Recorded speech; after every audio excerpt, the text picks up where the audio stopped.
말씀은 누가복음 9장 23절의 말씀입니다.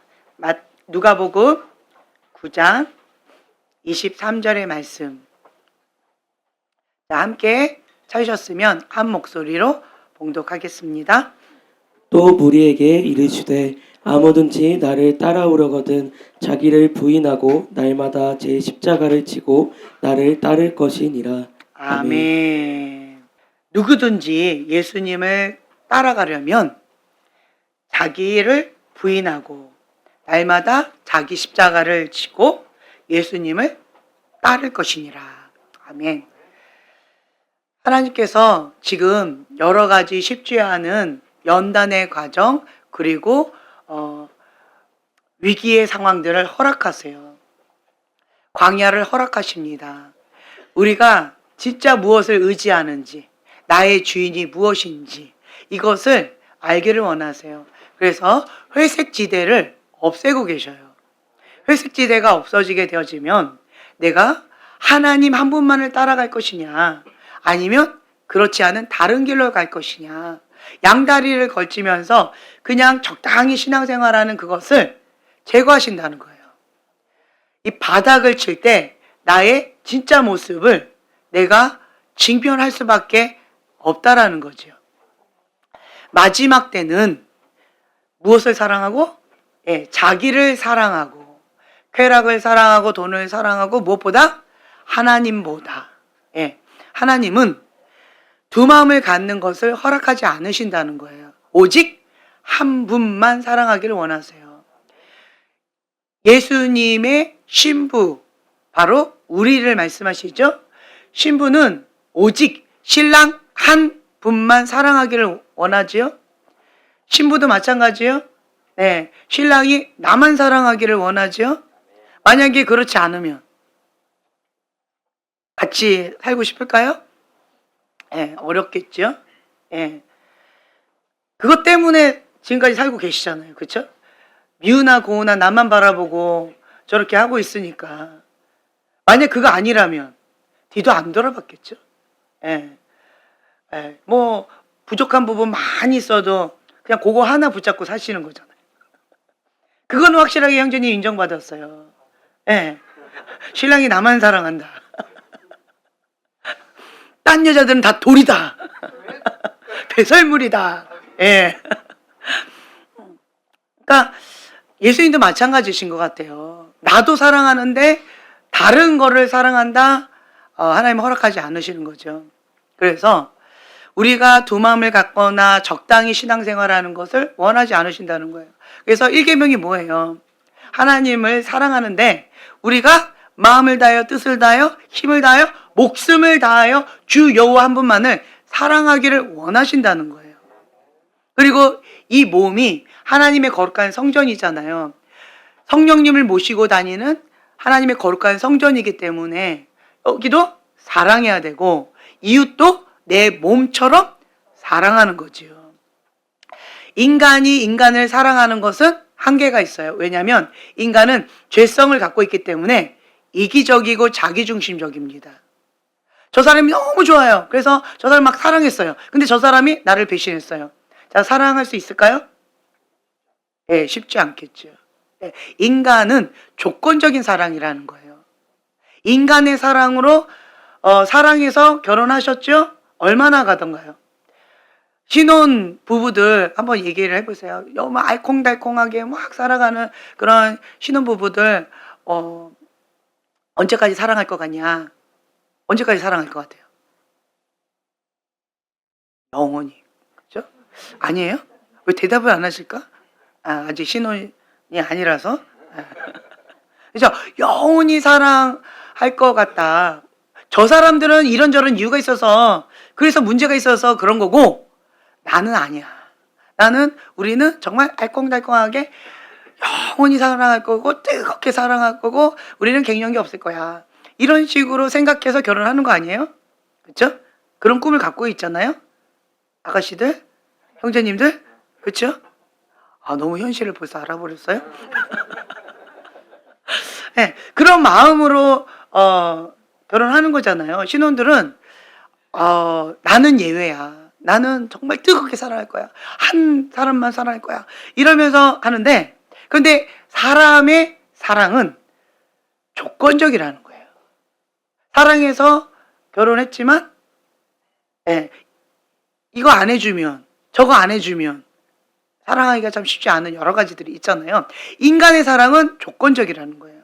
그리고 이기적이고 자기중심적이라는 거예요. 세상 사람들이 다 밉다고 그러고 나쁘다고 그래도 나한테 잘해주면 좋은 사람이죠. 그렇죠? 그러니까 그런 것처럼 인간의 사랑은 자기중심적인 사랑이다. 근데 하나님의 사랑은 조건 없는 사랑이라는 거예요. 우리가 아직 죄인 되었을 때, 우리가 정말 밉상인 거예요. 그때 이미 우리를 사랑하셔서 주님께서 친히 우리를 찾아오셨다는 거예요. 그 하나님 아버지의 사랑, 아가페의 사랑이 있을 때에만 우리가 사랑할 수 있는 것 같아요. 그래서 내가 인간을 사랑한다? 그거는 조건이 맞을 때만 사랑이 가능하고 조건이 안 맞으면 그거는 정말 어려운 것 같아요. 그런데 이 계명 이웃을 사랑하라 라고 하신 그것은 하나님의 사랑을 내가 받아들이고 그 사랑을 흘려보낼 때에 가능하다라고 하는 거죠. 그래서 1계명이 안 된 상태에서 우리가 2계명을 지킨다? 그거는 불가능하다. 불가능한 것을 내가 하려고 하니까 힘들다라고 하는 거예요. 우리는 첫째로 자기를 부인하고 날마다 자기 십자가를 지고 예수님을 따라가는 이러한 삶을 살아가야 된다. 이거는 훈련이에요. 훈련. 그리스도의 장성한 분량까지 자라가기 위해서는 우리가 양육과 훈련이 필요해요. 양육은 뭘까요? 무조건적인 사랑을 받아야 되는 갓난 아가잖아요. 그래서 사랑과 돌봄을 받고 그냥 무조건적으로 예쁘다 예쁘다 하는 그러한 시기잖아요. 네.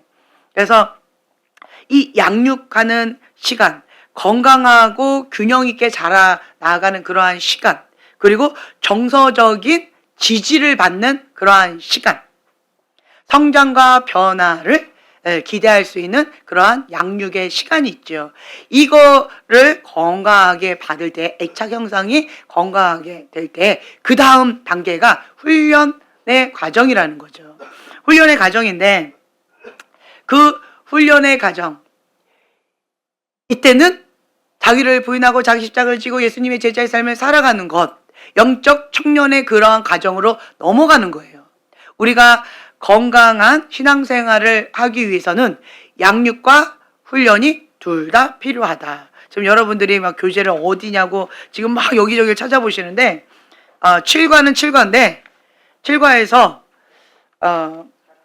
48페이지 예수님을 48페이지가 아니에요. 잘못되어 있어요.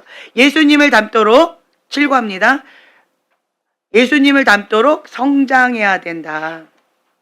여기에서 양육과 훈련이 필요하다. 그리스도의 장성한 분량까지 자라가기 위해서는 양육과 훈련 둘 다 필요하다는 거예요. 그런데 한국의 대부분은 목표 지향적인, 성취 지향적인 그러한 경향이 좀 많고, 그 다음에 완벽주의가 많고, 그리고 교사적인 그런 환경 속에서 많이 자라오다 보니까 많이 혼나고 자란 그러한 시대 가운데에서 양육의 개념보다는 훈련 모드로 자라오는 그런 게 좀 많은 것 같아요. 프로테지로 봤을 때. 그리고 또한 제가 그렇게 자라왔기 때문에 스파르타식으로 훈련 모드로 지금까지 자라왔기 때문에 저도 스파르타식으로 훈련 모드로 내가 받은 대로 내 몸처럼 사랑해드리고 있는 거예요. 할렐루야. 근데 덜 사랑해드리고 있어요. 나는 스파르타지만 여러분들은 덜 스파르타. 네. 한 5분의 1 정도인 것 같아요. 제가 받은 거에 비하면 5분의 1, 8분의 2, 뭐 이 정도밖에 안 되는 것 같아요. 얼마나 빡센 훈련을 받은지 몰라요. 그런데 그러면서 제가 이 예수님을 닮도록 성장해야 한다라고 하는 이 말씀 가운데 우리가 성장하긴 성장하는데 양육과 훈련을 통하여서 성장하는데, 그런데 훈련 모드로만 이게 불가능하다라고 하는 걸 느꼈어요. 그리고 저 자신을 이렇게 돌아봤을 때 양육은 거의 없었던 것처럼 느껴지는 거예요. 왜요? 양육을 언제 받아요? 신생아 때. 신생아 때 기억나는 사람 있어요? 없지요. 그래서 기억이 안 나나 봐요. 신생아 때 다 무조건적인 그러한 돌봄과 양육을 받지 않고 지금 이렇게 쑥 클 수는 없거든요. 그런데 내 기억에는 없는 거예요.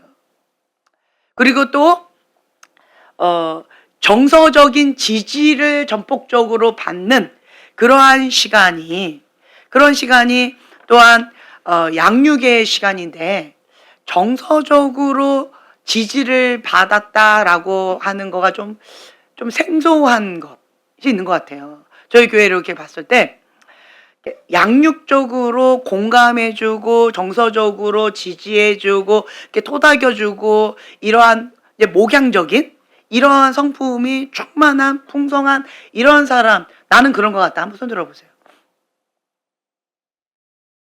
너무 거창하게 얘기했나요? 예. 아니, 그런 쪽을 추구한다. 예, 추구한다. 나는 그런 것이 더 중요하다고 생각한다. 예. 그렇죠? 그걸 더 중요하게 생각한다. 예. 예, 좋아요. 그래서 정말 이렇게 공감해주고 배려해주고 그 마음을 헤아려주는 거, 그것이 중요하다. 그 다음에 훈련이다. 예, 지금 그렇게 생각하시는 거잖아요. 그렇죠? 네. 이제 그렇다라고 한다면, 예, 그렇게 양육 쪽으로 관심이 많은데, 그런데 여러분, 이 머리 따로 마음 따로 행동 따로인 사람도 많아요. 몸은 훈련 모드로 가는데 입은 양육이라고 강조하는 사람도 꽤 많아요. 그래서 이게 따로 저기 따로 메타인지가 안 되는 사람도 많고, 그리고 정말 그렇게 나가야 되는 그런 달란트가 있는데, 그러한 성향으로 내가 태어났는데 환경적으로 내가 다르게 이렇게 상처의 반응으로 하는 이런 경우들도 있다라고 하는 거죠. 나에게 맞는 그러한 것들, 그러니까 내가 나를 생각하는 것도 중요하지만 다른 사람이, 상대방이 나에게 느낄 때 나한테 요구하는 거, 상대방이 나한테 요구하는 거, 그거를 잘한다라고 하는 이것을 좀 크게 보시면 좋을 것 같아요. 나한테 배려와 공감을 많이 받기를 원하고 그것을 요구하고 나를 통해서 그 충족이 잘 이루어지고 있다라고 하는 피드백을 많이 받고 있다. 한번 손 들어보세요. 손 들어보세요.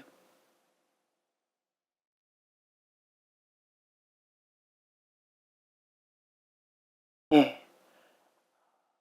그러면 두 분만 지금 손 든 거잖아요. 그렇죠? 예. 좋아요. 맞는 것 같아요, 두 분은. 근데 제가 느끼는 게, 보세요. 이 많은 사람 중에 딱 두 사람밖에 없어요.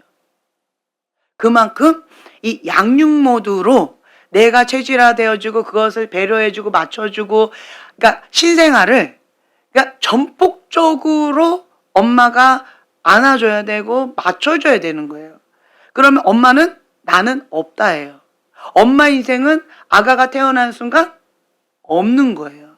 그러니까 전폭적으로 그 신생아한테 맞춰주는 삶이 이게 양육이라는 거죠. 돌봐주는 거예요. 이 엄마는 어떨 때 행복해요? 아이가 잘 먹고 행복하게 웃으면서 자라가 줄 때, 그냥 행복할 때, 아가가 행복할 때 그냥 엄마가 행복하거든요. 아가가 맛있게 먹을 때 엄마가 배부르거든요. 이러한 가정, 이러한 상황이 이제 양육의 모드라는 거예요. 근데 지금 보다시피 양육이 프로테이지적으로 조금 많이 필요한 그러한 상황인 거예요. 그래서 저도 저 자신을 이렇게 봤을 때 훈련 모드로 지금까지 왔지 양육에 대한 개념 자체도 없었고 그거에 대해서 생각할 마음의 여유도 없었던 것 같아요. 그냥 훈련 이랬는데, 그런데 이제 속사람 치유를 하고 이 바람 가운데에서 이제 돕다 보니까 하나님 아버지의 마음을 조금씩 깨달아지고 배워가는 그러한 시간 가운데, 저는 성취지향적인 성향이기 때문에 목표를 달성하기 위해서 개인의 어떤 사적인 것들은 다 뒤로 하고 우선 이것을 이루고 그 다음에 돌아보자 라고 하는 그러한 건데, 하나님은 그렇지 않으시더라고요. 하나님은 뭘 보세요? 중심을 보시고 마음을 보시고 동기를 보시는 거예요. 그러니까 하나님의 뜻과 내 뜻이 많이 다르구나. 하나님의 생각과 내 생각이 많이 다르구나. 결과가 좋으면 된 거 아니에요? 라고 나는 생각했는데, 하나님은 그것도 중요하지만 여기가, 그러니까 출발점이 더 중요하다. 예, 무릇 지킬 만한 것 중에 무엇을 지켜라? 예, 여기서 뭐가 나온다는 거예요? 생명의 근원이 나온다는 거예요. 그만큼 하나님께서 중요하게 여기신다. 하나님께서 중요하게 여기시면 우리도 중요하게 여겨야 되겠죠. 대부분의 사람들이 이 마음을 관리하지 못하고 마음 가운데 학대를 많이 받다 보니까 상대방한테 내 마음을 알아달라고 요구는 많이 하지만 내가 다른 사람의 마음을 헤아리거나 그것을 만져줄 수 있는 힘과 능력은 턱없이 부족하다. 이게 현실이라는 거예요. 그래서 이기적으로 내 마음만 알아달라고 계속 요구하는 이러한 것보다는 주변을 좀 돌아볼 수 있는 마음의 여유를 가지고 내가 대접받고 싶은 대로 다른 사람을 대접하는 그러한 모드로 좀 나가면 좋겠다, 이런 마음이 좀 들고, 그러려면 첫째로 자기를 부인하는 거가 먼저 되어져야 된다라고 하는 거예요. 마지막 때는 자기 사랑, 쾌락 사랑이라고 했잖아요. 돈 사랑. 그러니까 하나님보다 다른 거를 사랑해요. 그리고 사랑이 식어간다고 했어요. 지금 현실적으로 그렇게 되어져 가고 있는 걸 느끼시죠? 마지막 때의 세상은 이기적인 사랑으로, 자기중심적인 사랑으로 자기밖에 모르는, 그러니까 나 외에는 없는 거예요. 내가 아프다, 내가 속상하다, 내가 원하는데 안 들어줬다, 왜 나를 이렇게 방치하느냐, 왜 나를 안 돌아봐주느냐, 다 나만 외치고 있어요. 이것이 세상의 소리라는 거예요. 그런데 하나님은 세상을 역행해 가신다. 그래서 자기를 부인하고, 그렇다라고 한다면 자기를 사랑하지 말라는 얘기일까요? 어떻게 하라는 걸까요? 자기를 건강하게 사랑하라는 거예요. 그 건강하게 사랑하려면 뭐에서 시작해야 돼요? 그렇죠. 하나님의 사랑, 진리의 사랑, 십자가의 사랑, 거기서 출발해야 된다는 거예요. 그 사랑을 내가 받아들여야 돼요. 그 사랑을 내가 받아들이면, 예수님께서 자기의 목숨을 던지시고 나를 살리신 거예요. 나를 구원해 주신 거예요. 그만큼 나는 존귀한 자다, 가치 있는 자다, 소중한 자다. 그것이 나의 존재감이라는 거예요. 거기서 출발해야 돼요. 예수님의 사랑을 그냥 받아들이는 거예요. 환경은 바뀌어요, 안 바뀌어요? 안 바뀌는 거예요.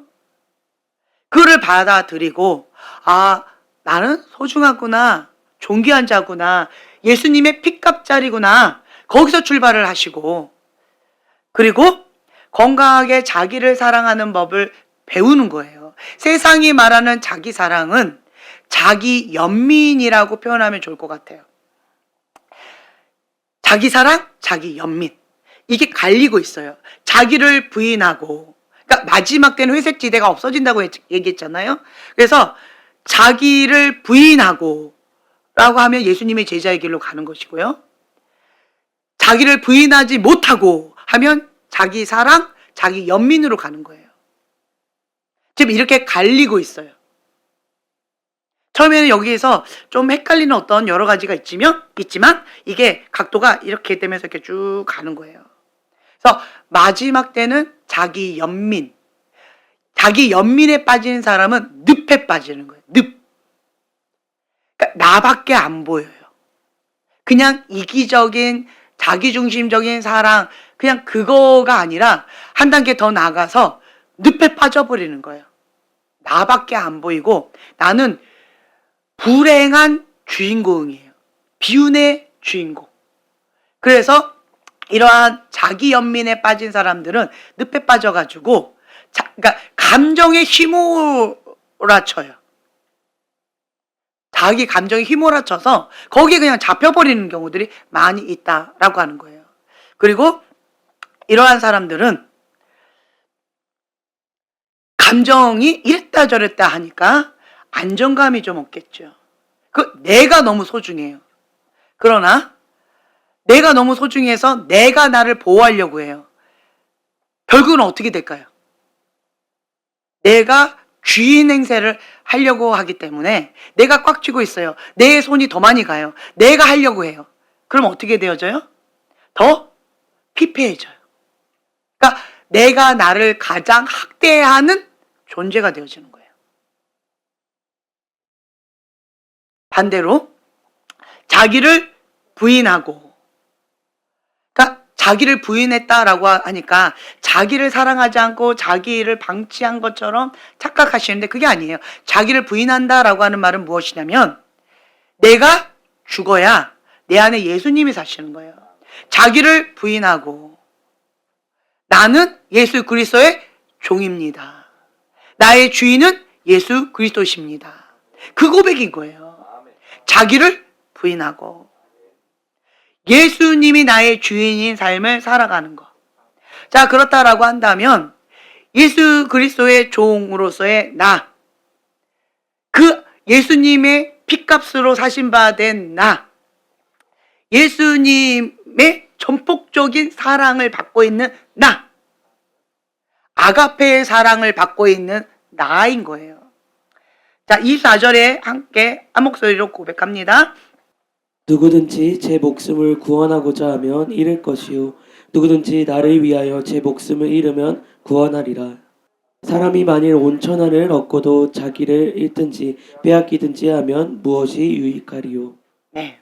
그러니까 내가 나를 구원하고 싶어하고 내가 나를 지키려고 하고 있고 내가 나를 사랑하고 내가 내 욕구를 채워주려고 하는 자기 사랑, 이거는 자기 연민의 늪에 빠진다는 거예요. 결국은 이거는 뭐예요? 세상의 영의 흐름 가운데 가서 내가 나를 사랑하고 싶고 나를 가장 소중하게 지켜주고 싶어 하지만 결국은 누구한테 나를 넘기는 거가 되어져요? 그렇죠. 사단인 거예요. 세상의 영 가운데 나를 계속 밀어내고 있는 거예요. 나는 내가 살려고 몸부림치고 있는데 내가 힘을 주면 줄수록 죽는 거예요. 반대로 나는 죽고자 한 거예요. 내가 죽었어요. 갈라디아서 2장 20절의 말씀처럼 내가 죽은 거예요. 그러니까 예수님이 내 안에 사시는 거예요. 예수님이 나를 책임져 주시는 거예요. 예수님이 나의 주인 되어 주시는 거예요. 그 아가페의 사랑으로 나를 사랑해 주시고 나를 통치하시고 다스려 주시고 목자 되시는 거예요. 그리고 그 예수님이 아가페의 사랑으로 나를 사랑해 주시니까 나를 있는 모습 그대로 존중해 주시고 사랑해 주시고 배려해 주시고 인정해 주시고 책임져 주시는 그 예수님이 나의 주인 되어 주시고 나와 함께 하신다는 거예요. 그래서 자기를 부인하고 내가 죽고자 하고 자기 사랑, 쾌락 사랑, 자기 연민의 늪에 빠져서 살고자 했지만 결국은 죽는 꼴이 되어지는 것이다 라고 하는 거예요. 자기 연민에 빠진 사람들을 보면요, 늪이에요. 늪. 그러니까 한번 감정에 휘몰아쳐서 푹 빠지는 그러한 사람들. 이런 사람 있죠. 감정이 막 업앤다운 굉장히 심하면서 이렇게 늪에 팍 빠져버려서 거기서 헤어나오기를 힘들어하는 사람들이 있어요. 이게 늪인 거예요. 이게 자기 연민이라는 거예요. 그 늪에 한번 빠지면 나오기가 힘들다는 거예요. 그러면 어떻게 해야 될까요? 어떻게 해야 될까요? 자기를 부인하고 나는 없다. 난 죽었다. 난 예수님 거다. 그래서 사단이 좀먹고 있는 그 아킬레스건, 그 쥐레밭, 그것을 그냥 자폭하는 거예요. 그 영역을 십자가에 못 박는 거예요. 너무 아픈 거지요. 아킬레스건이가. 그것만 지뢰바만 딱 누르면 나는 폭탄 터져버리는 거니까 너무 아프고 힘겹다라는 거예요. 내 힘으로 안 된다는 거예요. 그래서 그 영역을 예수님의 십자가에 못 박혀 죽여야 된다는 거예요. 그게 뭘까요? 그러니까 건드기만 하면 나는 그냥 지뢰밭이 팍 터지는 어떤 그 아킬레스건이 뭐가 있을까요? 여러분 뭘까요? 이삭이 될 수도 있고 돈이 될 수도 있고 아니면 내 상처, 내 감정, 내가 소중하게 여기는 어떤 것, 내 뜻, 내 소망, 내가 원하는 어떤 거죠. 내 뜻대로 안 되는 거, 이런 것들이 있을 거예요. 그거 딱 건들면 그냥 폭발을 하고 그냥 뒤집어지는 어떤 그런 것들이 있을 거라는 거죠. 이 영역을 자기를 부인하고 십자가에 못 박는 거예요. 십자가에 못 박는 거가 예수님이 책임져 주시는 거라는 거예요. 그 영역을 내가 쥐고 있으면 사단은 계속 지뢰밭을 눌러서 거기에 아수라장을 만들 거예요. 그런데 반대로 그 영역을 내가 책임지지 못하니까 나의 아킬레스건이니까 그것을 양도하는 거예요. 예수님께. 그리고 십자가에 내가 직접 못 박는 거예요. 그러면 그때부터 양도가 되었기 때문에 이젠 누가 주인으로 행사를 하세요? 그렇죠. 예수님이 주인으로 행사를 하시는 거예요. 이제는 내가 자유함을 누리는 거예요. 그래서 이러한 영역 가운데에서 자기 연민의 늪에서 나와야 되는데 이 자기 연민의 늪에 빠진 사람들의 특징이 뭐냐면 내가 가장 불쌍한 존재야. 나는 피해자 컴플렉스가 있는 거예요. 나는 슬퍼. 나는 불행한 사람이야. 누가 나를 알겠어. 내 이 아픔을 누가 이해하겠어. 라고 하면서 나만큼 힘든 사람은 없어. 자신의 고통 속에 매몰되어서 스스로 고립감을 느끼는 거예요. 다 차단해버리는 거예요. 그냥 나는 너무 힘들어. 라고 하면서 자기의 고통의 늪에 빠져버리는 거예요. 그리고 이런 사람은 무기력과 책임, 회피. 나는 무능력한 존재야. 누가 날 도와줘야 되는 거예요. 그래서 자꾸 회피하는 그러한 행동을 하는 거예요. 직면하기를 어려워하는 거예요. 그리고 이런 사람은 현실을 부풀리거나 아니면 현실을 왜곡하게 바라보면서 그냥 그 늪에 빠져들어서 스스로 나오지 않으려고 하는 그런 거가 있다는 거예요. 이 마지막 때는 자기 사랑, 쾌락 사랑이라고 했잖아요. 이게 굉장히 더 강해지면 강해질수록 어느 방향으로 간다고요? 자기 연민의 늪의 방향으로 간다는 거예요.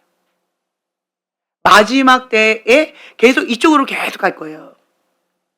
처음에는 몇 사람만 있었을 거예요. 근데 계속 더 많아질 거예요. 왜요? 자기 사랑, 쾌락 사랑.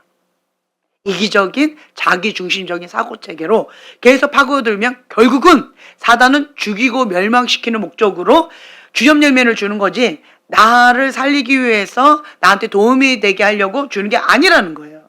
그래서 자기 사랑, 쾌락 사랑을 할 수 있도록 계속 주점열매를 주는데 결국은 자기 연민의 늪에 빠지도록 그렇게 이끌어 간다는 거예요. 근데 반대로 하나님은 자기를 부인하고 자기 부인 벌써 슬프지요? 내가 원하는 것을 못하게 하려고 성령님이 오셨대요. 고통스럽지요? 귀찮지요? 날 좀 내버려뒀으면 좋겠지요? 근데 자기를 부인하고 긍정적으로 느껴지세요? 부정적으로 느껴지세요? 아니면 벌써 여기가 아파요. 애리고 아파요. 어떠세요? 행복하세요? 슬퍼요? 또 애리고 아파요. 그렇죠? 그런데 현실적으로는 자기를 부인하고 라고 되었는데 내가 쥐고 있던 그것을 힘을 빼고 내가 나를 주인으로 내가 책임져야 된다라고 하는 그런 강박관념에서 자유케 되어지는 거예요. 예수님이 통치하고 다스리신다는 거예요. 자기를 부인하고 이거가 된다라고 하는 것은 축복입니다. 누가 책임지신다는 거예요? 예수님이 책임져 주신다는 거예요. 그래서 자기를 부인하고. 그러려면 자아를 계속 죽여야 되는데 이 자아가 선악과잖아요. 선악과를 먹은 자아예요. 내 뜻, 내가 옳다고 생각하는 것, 내가 원하는 어떤 것, 그 기준이 있어요. 그 기준을 버려야 되는 거예요. 그리고 무엇이 기준이 되어야 돼요? 하나님 말씀. 그것이 기준이 되어지는 거예요. 그러니까 선악과를 따먹기 이전으로 돌아가는 거예요. 그때는 하나님의 말씀이 법이고 진리고 그 외에는 없잖아요. 그게 자기를 부인하고라는 거예요. 죄가 없는 그 시점으로 돌아가고 주님과 함께 친밀함의 시간으로 돌아가고 하나님과 나 사이에 막혀있던 그 죄가 제거가 되어지는 거예요. 그것이 자기를 부인하고. 그래서 하나님 한 분만 사랑하는 그러한 하나님과의 친밀함의 시간으로 더 깊이 들어간다는 거예요. 그래서 마지막 때는 이 회색지대가 없어져서 자기를 부인하고자 하는 그런 사람은 주님과 더 깊은 친밀함의 자리로 가서 하나님이 통치하고 다스리는 천국을 누리는 것이고, 반대로 자기 사랑, 쾌락 사랑, 이런 사람은 계속 자기 연민의 늪에 빠져서 감정에 휘몰아쳐가지고 막 계속 업앤다운 되고 막 늪에 빠져가지고 거기에서 비운의 사람, 비운의 주인공처럼 스스로를 고립감 가운데 그렇게 되어진다라는 거예요. 그리고 현실을 회피하고 계속 쳇바퀴 도는 삶을 살아간다는 거죠. 그리고 현실을 왜곡되게 과대망상 가운데 그렇게 나아가게 되어질 수 있다라고 하는 거예요. 그리고 또 한 가지, 저희가 축사사역을 할 때 자기 연민의 늪에 빠진 사람 보면 감정의 기포까지, 감정에 그냥 잡혀버리는, 내 감정이 중요한 사람이에요. 내가 중요한 사람이에요. 그런데 내가 나를 책임지려고 하니까 불안한 인간이 내가 나를 이렇게 하려고 하니까 더 힘겨운 이런 상황이 있는데, 거기서 멈추는 것이 아니라 자기 연민에 있는 사람은 뭐가 있냐라고 하면 우상 숭배가 굉장히 강하더라고요. 다른 말로요, 자기 연민은 이꼬르 자기 우상이에요. 내가 나를 우상 삼은 거예요. 하나님 한 분만을 사랑해야 되는데 하나님보다 나를 더 사랑하는 거잖아요. 하나님의 그 뜻보다 내 뜻이 중요하다는 거잖아요. 하나님이 말씀하시는 것보다 내 감정이 더 중요하다는 거잖아요. 하나님이 중요하다라고 하는 그것보다 내가 중요한 것, 그것이 더 중요하다는 거잖아요. 완고한 마음은 완악한 마음인 거잖아요. 그래서 이런 악순환의 반복이 계속 되어지면서 이런 사람들은 중독에 빠질 가능성이 높아요. 일시적이고 미숙한 그러한 것으로 여기를 회피하려고, 그러니까 이 사람은 계속 회피만 하려고 하는 거예요. 해결을 하지 않고요, 회피만 하고 직면을 거부하고 자기의 모습을 제대로 보려고 하지 않고 그 늪에서 나오고자 하는 마음이 없고 남 탓하고 계속 변명만 하려고 하는, 가인의 분노의 반응을 하는 이러한 악순환의 반응을 하는 거라는 거예요. 근데 반대로 자기를 부인하고 예수님이 내 안에 통치하시는 그러한 삶을 살아가려면 나는 날마다 죽노라. 뭐가 많이 나올까요? 그렇죠. 여러분 눈물 많이 나지 않으세요? 네. 하나님의 사람에게는 위기가 기회다라고 하는데 지금 여러 가지 이 바람을 불면서 그래도 한 고비는 넘어간 것 같아요. 이 바람 불면서, 그리고 어떠한 위기. 자, 이 바람이 불었으면 이제 끝났나요? 아니잖아요. 인생 가운데에서 문제는 계속 태산 넘어 태산이에요. 계속 있을 거예요. 뭐만 달라져요? 문제를 대하는 나의 태도가 달라져요. 내가 달라지는 거예요. 문제는 거기서 거기에요. 사람의 인생에 있어서 대부분의 사람들 다 거기서 거기잖아요. 그 문제가 뭐 이렇고 저렇고가 많이 있잖아요. 그런데 차이가 있다라고 한다면 그 문제를 대하는 내가 다르다는 거예요. 내 마음의 태도가 다르고, 네. 내 반응이 다르다라는 거예요. 내가 하나님의 통치를 받으며 자기를 부인하고 하나님 통치를 받으면서 그 문제를 회피하지 않고요. 뭐 할까요? 주님과 함께 직면하고 돌파하는 거예요.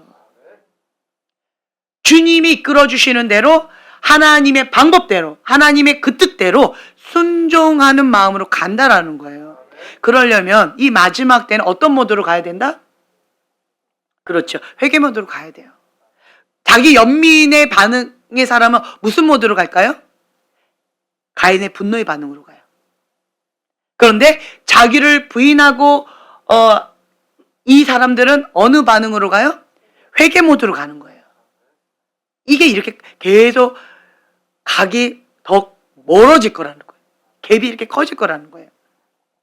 그러면서 이 사람들은 하나님의 그 뜻 가운데 계속 나가다 보니까 속사람이 연단의 과정을 통하여서 단단해져 가는 거예요.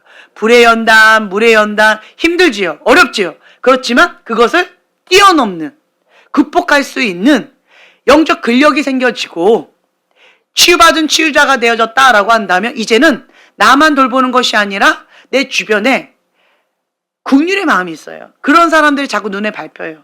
그래서 그 사람들을 돕는 치유받은 치유자로서의 그 사명을 감당한다라고 하는 거예요. 그러면서 자기를 부인하고 거기 한 단계 더 나가요. 자기 십자가를 지고 직면한다는 거예요. 하나님께서 나에게 주시는 그 사명을 감당한다는 거예요.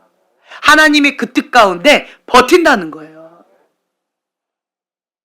도망가지 않는다는 거예요. 그래서 누구를 따라가요? 예수님 한 분만을 따라간다는 거예요. 그럼 이 사람은 더 주님과 더 단단해지고 주님과 더 깊은 친밀함의 자리로 가겠지요. 주님과 함께하는 곳이 뭐예요? 천국인 거예요. 여기는 지옥이죠. 나도 지옥을 경험하고 나를 만나는 자도 지옥을 나 때문에 지옥을 그냥 누리는 거예요. 여러분들의 선택 중요하다는 거예요. 이 마지막 때는 회색 지대를 없애시기 때문에 내가 자기를 부인하고의 삶을 살 것인가 아니면 자기 사랑, 쾌락 사랑, 돈 사랑 그러면서 자기 연민의 늪에 빠질 것인가 선택을 하셔야 돼요. 나는 없다. 이렇게 나아가야 된다는 거죠.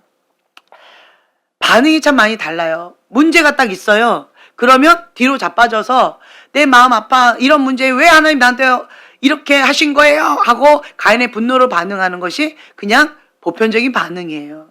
그런데 하나님의 사람은 하나님이 통치하시잖아요. 하나님 그걸 기뻐하실까요? 아니죠. 그러면 하나님의 통치함을 받는 사람은 어떤 반응할까요? 주님이 기뻐 받으시는 제사는 어떠한 제사예요? 상하고 통회하는 심령이에요. 그 문제 앞에, 그 위기 앞에 상하고 통회하는 심령을 주님 앞에 엎드리는 거예요. 그러면서 주님 앞에 몸부림치는 거예요. 약복강가의 야곱처럼 몸부림치는 거예요. 내가 할 수 있는 게 뭘까요? 주님 앞에 약복강가의 야곱처럼 몸부림치면서 주님과 씨름하는 거예요. 그 기도는 거죠. 밤새고 기도하는 거죠. 주님이 들어주실 때까지, 구름 한 점 보일 때까지, 응답하실 때까지 끝장을 보는 그러한 끈기로 그렇게 나가는 거예요. 또 뭐가 있을까요? 할 수 있는 게. 또? 즉각 순종하는 거. 또 뭐가 있을까요? 금식이 있죠. 육의 본능이 계속 올라오는데, 간의 분노가 올라오는데, 이거를 내가 그냥 잡혀버리는데, 감정이 휘말린 가운데 내가 힘이 없는데, 이거를 빨리 스탑하려면 금식해서 어떤 모양이든 금식을 하면서 이거를 일시정지를 시켜야죠. 브레이크는 걸어줘야 된다는 거예요. 그러면서 이런저런 모양으로 몸부림치는 거예요. 그렇게 되어지면 하나님의 사람에게는 위기가 기회가 되어지는 거예요. 제가 그 정경 목사님 말씀 듣고 도전을 받았잖아요. 그래서 그날부터 제가 이제 나름대로 계속 기도실에 올라가서 계속 철회하면서 기도를 하는 거예요. 몸부림치면서 막 기도를 하는 거예요. 그런데 밤낮이 바뀌고 이렇게 하다 보니까 해롱해롱할 때도 있고 막 힘겨울 때도 있고 뭐 이런데, 그런데 내 영이 살아나는 것 같아요. 내 영이 기뻐하는 것 같아요. 예. 그래서 어제도 이제 하는데, 어제는 저 혼자 하지 않았어요. 우리 박전도사님하고 박 목사님하고 셋이서 올라가가지고 막 부르짖고 기도하는데 워낙 목소리들이 다 크셔서 난 산속에서 기도하는 줄 알았어요. 그 야밤에 새벽 5시까지 기도했거든요. 예, 밤 우리가 12시부터 했나요? 몇 시부터 했는지 스타트는 기억이 안 나는데, 어쨌든 그때부터 그냥 쭉 가서 넌스톱으로 그냥 갔어요. 그런데 좀 이렇게 그 한밤중이면 좀 이렇게 절제하면서 이렇게 눈치 보면서 할 것도 같잖아요. 근데 저는 거기가 산속인 줄 알았어요. 막 마이크 잡고 하는 것 같았어요. 예. 그래가지고 누가 조금만 소리 나면 누가 쾅쾅쾅 하는 거 같긴 하고. 이제 그런 상황 가운데 막 부르짖고 통성으로 막 셋이서 막 뜨겁게 기도를 하는데, 진짜 막 불가마에 들어간 것 같은 그런 마음이 들 정도로 굉장히 뜨겁게 했어요. 근데 몸은 되게 피곤하고 좀 쉽지는 않았지만 내 영이 이렇게 반응을 하고 내 영이 좀 단단해져 가는 거예요. 지금 현재 상황이 위기란 말이에요. 어떠한 이런저런 문제가 있는데 내가 할 수 있는 방법은 없는 거예요. 방법은 뭐예요? 백분일다? 예수 그리스도잖아요. 그러니까 예수님께 이 문제를 가지고 가야 되는 거예요. 예수님 앞에 이 문제를 해결해 달라고 상하고 통해하는 심령으로 주님 앞에 몸부림쳐서 가는 거예요. 위기였는데 오히려 주님 앞에 나아가는 그런 돌팔구가 되어진 거예요. 그러면서 주님께서 제 마음 가운데 나는 이 문제를 가지고 주님 앞에 나아갔는데, 그런데 주님의 생각과 주님의 계획은 나하고 너무 다르다라고 하는 걸 깨달았어요. 이 문제 해결해 달라고 나는 간 거였거든요. 그런데 기도하면 기도할수록 주님께서 제 마음에 주신 건 뭐냐면 부르심의 자리로 가라. 그 부르심의 자리는 하나님과 친밀함의 자리예요. 그래서 주님의 깊은 임재 가운데 들어가는, 그래서 내 부르심의 그 사명을 감당하기를 원하시는 거예요. 이런저런 것으로 핑계대면서 내가 자꾸 회피했던 그 영역으로 다시 직면하고 돌파하고 나아가라 라고 하는 마음을 주시면서 주님의 임재 가운데 제가 깊이 있게 들어가게 되어지니까 다시 내 영이 이렇게 회복되어지는 그러한 은혜 시간으로 제가 가고 있는 거예요. 나는 이거를 생각하지 않고 그냥 문제, 야복강가의 야곱처럼 주님 이 문제 해결해 주시지 않으면 나 죽습니다 라고 하는 마음으로 그냥 간 것뿐인데, 주님은 내 생각과 내 계획과 완전히 다른 것을 갖고 계시는구나. 그러니까 덤인 것 같아요. 덤. 그래서 우리가 이 위기, 문제, 환경, 상황, 이거는 하나님의 뭐 하라는 사인이다? 그렇죠. 기도하라고 하는 콜링이라는 거예요. 그러면 그 하나님의 그 콜링 가운데 우리가 엎드리면 주님이 역사하신다는 거죠. 그래서 이 마지막 때에 이렇게 갈리고 있는 이런 상황 가운데 우리는 더 어떻게 해야 돼요? 자기를 부인하고 자기 십자가를 지고 예수님의 제자의 삶을 살아가고, 나는 할 수 없습니다. 주님이 나를 전폭적으로 사로잡아 주시고 주님께서 그냥 주관해 주세요. 그냥 강권적으로 그냥 이끌어 주세요 라고 하면서 갓난 아기처럼 주님의 품에 딱 안기는 거. 그럴 때 주님의 큰 은혜를 받게 되어진다라고 하는 거예요. 근데 반대로 자기 사랑, 세상의 방법대로 나아가는 사람은 자기 연민의 늪에 빠지는 거예요. 세상이 말하는 지혜로운 방법이에요. 세상에서는 당연하다고 얘기할 거예요. 그러나 세상의 방법은 나를 죽이는 방법이라는 거예요. 자기 연민의 늪에 빠지는 거예요. 늪이에요. 늪에 한번 빠지면 나오기가 힘들다는 거예요. 누군가의 도움을 받아야만 나올 수가 있어요. 자기 스스로 나오기가 어려워요. 자기가 스스로 나오려고 몸부림칠수록 더 늪에 빠지는 거예요. 철로 역정에 보면 그 늪에 빠졌지요. 그때 크리스찬이 뭐라고 외쳤어요? 기억 안 나세요? 도와주세요! 외쳤잖아요. 그러니까 우리는 누구를 불러야 돼요? 예수님 도와주세요. 예수님 살려주세요. 예수님 도와주세요 하는 거예요. 내 방법대로 내가 해보려고 몸부림칠수록 더 늪에 빠지는 거예요. 근데 예수님 도와주세요 하면서 내가 할 수 있는 건 뭐예요? 금식하면서, 주님 앞에 머물면서, 주님 앞에 기도하면서 주님의 방법대로 나를 이끌어 달라고, 하나님의 뜻은 어디에 있냐고, 이러한 상황 가운데 하나님께서 나에게 무엇을 원하시냐고 주님 앞에 묻는 거지요. 주님 앞에 나가는 거예요. 그러면 예수님 도와주세요 라고 하면 주님이 거기서 나를 건져주셔요. 여기에서 내가 건진 바 되려면 나는 뭐 해야 돼요? 힘을 빼야 돼요. 내가 고집부리면서 완고한 마음, 완악한 마음에서 내가 어떻게 하겠다고, 나 이거 포기 못하겠다고 그렇게 계속 우겨대면 그 자기 연민의 늪에서 못 나온다는 거예요. 자기가 우상, 그러니까 나 하는 사람은 나가 우상인 거예요. 나가 주인인 거예요. 근데 그 나는 내가 나를 주인 삼았는데 결국은 누가 주인 행세를 해요? 사단이 주인 행사를 한다는 거예요. 사단이 그러니까 그 감정, 그 생각 거기에 계속 주거든요. 그러면 거기에 휘몰아쳐서 거기에서 헤어나오기가 어렵다는 거예요. 그래서 자기는 지혜롭게 해보겠다라고 그런 방법을 찾았지만 결국은 죽이고 멸망시키고자 하는 사단의 덫에 걸려버리고 자기 연민의 늪에 빠져버리는 결과가 되어진다는 거예요. 그래서 저는 여러분들한테 드리고 싶은 말씀이 뭐냐면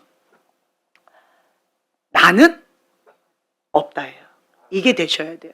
나는 없다. 하나님의 뜻이면 죽기까지 순종하는 거예요. 하나님의 말씀이 진리인 거예요. 하나님은 항상 옳으십니다. 인간의 이 조그만 머리를 하나님을 이해하려고 해도 그건 불가능한 거예요. 그래서 하나님의 그 뜻 가운데 죽기까지 순종하는 것이고 피 흘리기까지 싸우는 거예요. 그러할 때 주님께서 책임져 주시고 주님께서 이끌어 주신다라고 하는 거예요. 그래서 여러분들은 이 부정적인 자기 연민의 늪에 빠져서 허우적대는 세상 사람들과 똑같이 그렇게 어리석은 길을 가지 마시고 자기를 부인하고 내 목숨을 구원하고자 하면 잃어버리는 거예요. 그리고 누구든지 예수님을 위하여 자기 목숨을 잃으면 누가 책임져 주신다는 거예요? 예수님이 책임져 주신다. 그래서 매 순간마다 주님과 함께 동행하는 삶, 주님과 함께 천국을 누리는 삶, 하나님의 영의 인도함을 받는 자가 하나님의 아들이다. 네. 주님과 함께 날마다 승리하는 삶, 거룩한 삶, 그렇게 살아갈 수 있다라고 하는 거예요. 그래서 여러분들이 이러한 상황 가운데에서 내가 나는 예수님의 피값자리야. 나는 하나님의 무조건적인 사랑을 받는 자야. 그러면서 나를 건강하게 존중하는 법을 배우는 건데, 그런데 내가 세상에서 양육을 건강하게 받지 못하고 자랐다. 그 기억이 잘 안 난다. 나는 좀 많이 아프다라고 한다면 이러한 부분 가운데서 내가 나를 그냥 인정해 주면 돼요. 내가 나를 건강하게 존중해 주면 돼요. 많이 힘들었구나. 그래, 힘들지. 그래서 예수님이 필요한 거야. 그러니까 우리 예수님 앞에 가자. 많이 힘들었지. 그러니까 내가 나한테 이렇게 얘기해 주는 거야. 그래, 너 혼자만 그렇게 고통받고 힘겨운 싸움을 하고 있다라고 생각할 수도 있어. 하지만 주변을 돌아봐. 나만 힘든 게 아니야. 힘든 가운데서도 하나님의 방법대로 몸부림치면서 싸우면서 나아가는 그런 지체들이 있잖아. 함께 하면 돼. 싸우면 돼. 예수님이 함께 하시잖아. 하나님을 사랑하는 자, 그 뜻대로 부르심을 받은 자는 모든 것을 합력하여 선을 이루시는 그 하나님을 신뢰하면 돼. 그 하나님 아버지가 나의 아버지시잖아. 그래서 내가 나를 위로하면서 힘을 주는 거예요. 내게 능력 주신 자 안에서 내가 무엇이든지 할 수 있다. 하나님의 사람에게는 위기가 기회가 되는 거야. 너 많이 힘들지? 위기지? 기회로 삼으면 돼. 하나님을 기대해. 이러한 마음으로 내가 나한테 계속 이렇게 지지해주고 격려해주고 그렇게 잘한다라고 많이 힘들었지 하면서 위로해주는 거예요. 그러니까 내 감정을 존중해주는 거예요. 그런데 존중은 해주되 그 감정의 늪에서 빠져있지는 않아요. 그래, 슬프지, 우울하지, 힘이 없지. 그래, 그건 당연한 거야. 그 감정을 느끼는 건 당연한 거야. 이런 환경 가운데서 기쁘다? 그건 말도 안 되는 거지. 슬프고 우울하지, 화가 나지. 그런 감정 느끼는 건 당연한 거야. 그렇지만 그 감정에 휘몰아쳐서 사단이 원하는 대로 치면 안 되지. 그것을 사단한테 틈 주면 안 되지. 이러한 쓰레기의 감정을 오히려 분리시키는 기회로 삼자. 이 아픔을 하나님 앞에 상하고 통회하는 심령을 올려드려서 그러니까 토로하는 거죠. 사람을 찾아다니지 말고 사람한테 그것을 막 내 얘기 들어달라고 하는 게 아니라 이 아픈 마음을 상하고 통회하는 심령을 누구한테 얘기해요? 하나님 앞에. 하나님 앞에 그냥 다 토로하자. 그러면 하나님께서 받으시고 천국 화폐로 바꿔주신대. 치유받은 치유자로 주님께서 그렇게 이끌어 주신다는 거예요. 하나님의 선물을 기대하자. 이러면서 내가 나한테 격려해 주는 거예요. 그러면 이 속사람이 단단해지고 건강해지고 이렇게 되어지는 거예요. 상처를 쉽게 받는 사람은 어떤 사람인 줄 아세요?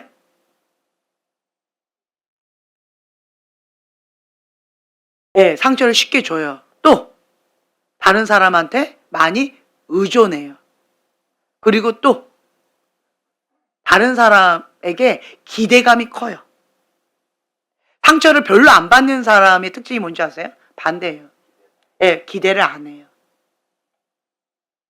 그래서 상처를 안 받는 거예요. 같은 상황에 왜 이 사람은 상처를 받고 이 사람은 상처를 안 받을까요? 이 사람은 기대를 많이 해서 실망해서 상처를 받는 거고 이 사람은 기대를 아예 안 했기 때문에 상처를 안 받는 것뿐이에요. 같은 환경인데 내 태도 이게 다른 거예요. 그리고 다른 사람의 도움을 받는 것 중요해요. 그런데 백문일답 예수 그리스도라는 거예요. 예수님 앞에 이 문제를 가지고 가는 거예요. 그래서 예수님 앞에 해결을 받는 거예요. 그러면 인간의 도움은 필요 없을까요? 아니요. 인간의 도움도 필요해요. 왜 그럴까요? 하나님은 완벽한 사람을 만들지 않으셨어요. 저는 하나님 앞에만 토로하고 사람한테는 아예 손을 안 내밀었어요. 사람의 도움을 정말 1도 안 받는다라고 하는 그러한 모드로 나아갔었어요. 그랬었는데 제가 이 바닥을 치면서 내 힘으로 안 되더라고요. 그래서 제가 나의 한계를 인정하고 그리고 도움을 청했어요. 그런데 그분이 도와주시면서 뭐라고 얘기하시냐면 이제는 스스로 하라고. 스스로 하나님 앞에 이 문제를 가지고 쇼부를 보라는 거예요. 스스로 하라고.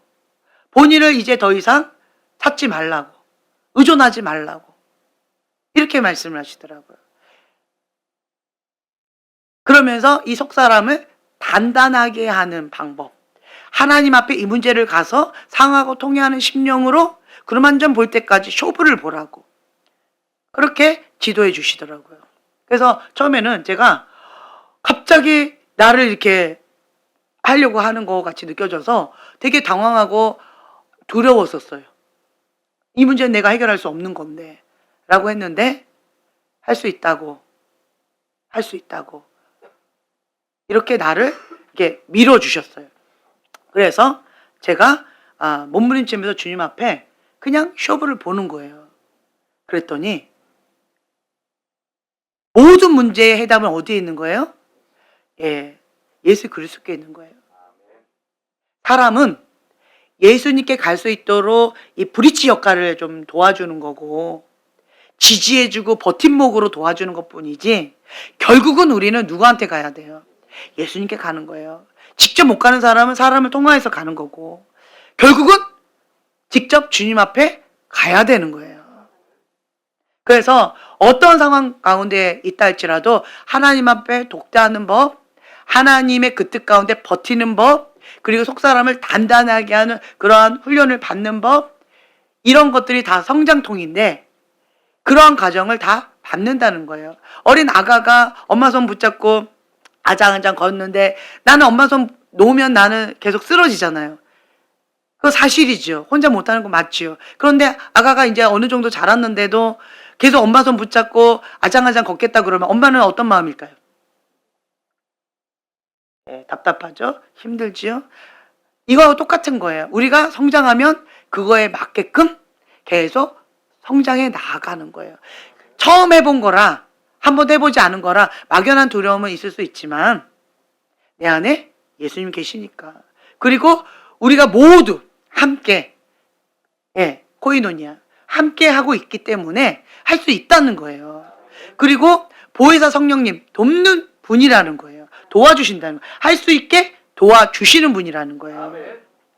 그렇기 때문에 우리는 하나님을 바라보고 그리고 내 안에 계신 그 주님을 의지하여 주님 앞에 쇼부를 볼 때까지 그루만점 볼 때까지 끝장을 보는 그 야복강가의 야곱처럼 승리의 깃발 거룩의 깃발을 계속 꽂으면서 나가셨으면 좋겠어요. 이러한 경험이 계속 쌓이잖아요. 그러면 믿음도 계속 쌓이게 되어지면서 내가 계속 성장하게 되어져요. 여러분들은 계속 긍정적인 마인드로 긍정적인 마음으로 나에게 친절하게 내가 누군가에게 친절한 말을 듣고 싶고 누군가에게 따뜻한 그러한 위로를 받고 싶잖아요. 그런데 해주는 사람이 없지요. 그럼 어떻게 해야 돼요? 그렇죠. 내가 나한테 해주면 되는 거예요. 해주면 고마워요. 그런데 없을 때는 그렇게 하는 거예요. 배우자가 잘 해주던가요? 잘 안 하고 말죠. 기대도 차라리 안 하고 말아요. 네. 그러니까 내가 나한테 그냥 해주는 거예요.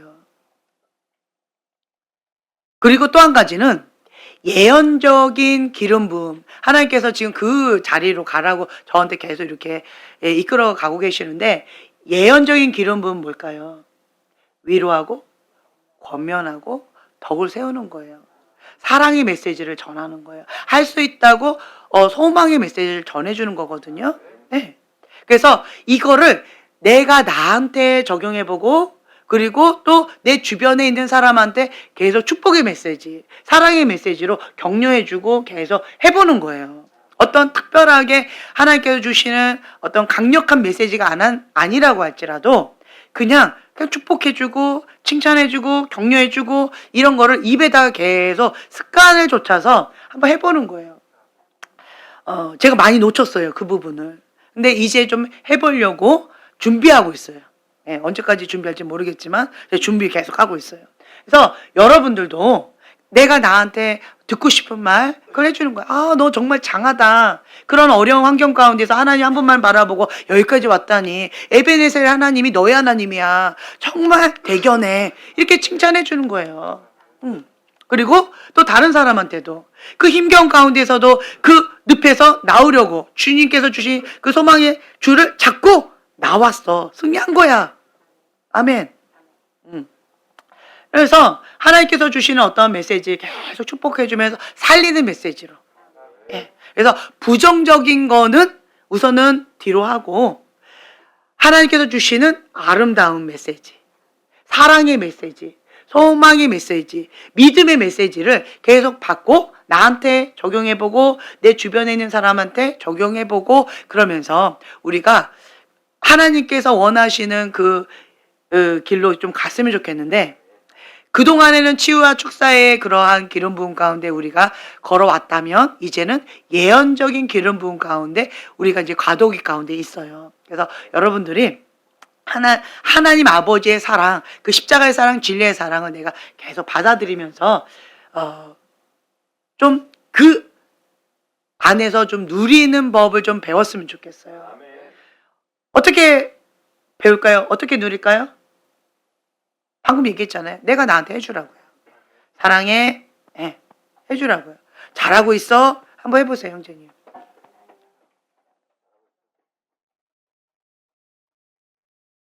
예. 그러면 아내가 많이 해주세요. 예. 자, 이거를, 우와, 우리 남편 최고래요. 이야, 예. 자매님도 해주세요. 우리 남편 최고. 아, 멋지다. 예. 예, 아멘. 예, 나는 나한테 못 해주는데 아내가 해주는 건 아멘. 예, 형제님 멋져요. 아멘. 예, 예. 그래서 그렇게 계속 해주는 거예요. 그러면 힘이 나죠. 예. 그래서 우리가 하나님의 사랑을 받아들이고 그것을 흘러 보내는 그런 축복의 통로, 사랑의 통로로서 그 사명을 감당했으면 좋겠습니다. 예, 기도하고 마치겠습니다. 그리스도의 장성한 분량까지 자라가는 데 있어서 우리가 주님의 사랑을 받아들이고 하나님 아버지의 그 아가페의 사랑을 내가 받아들이고 내가 주님의 핏값으로 사신받은 존귀한 자다라고 하는 그 사실을 인정합니다. 주님, 하나님 안에서 건강하게 자기 사랑하는 법을 배우고 자기를 부인하고 자기 십자가를 지고 예수님의 제자의 삶을 살아가는 그러한 건강한 주님의 사랑하는 자녀들 될 수 있도록 축복하여 주시옵소서. 감사드리며 예수님의 이름으로 기도합니다. 아멘.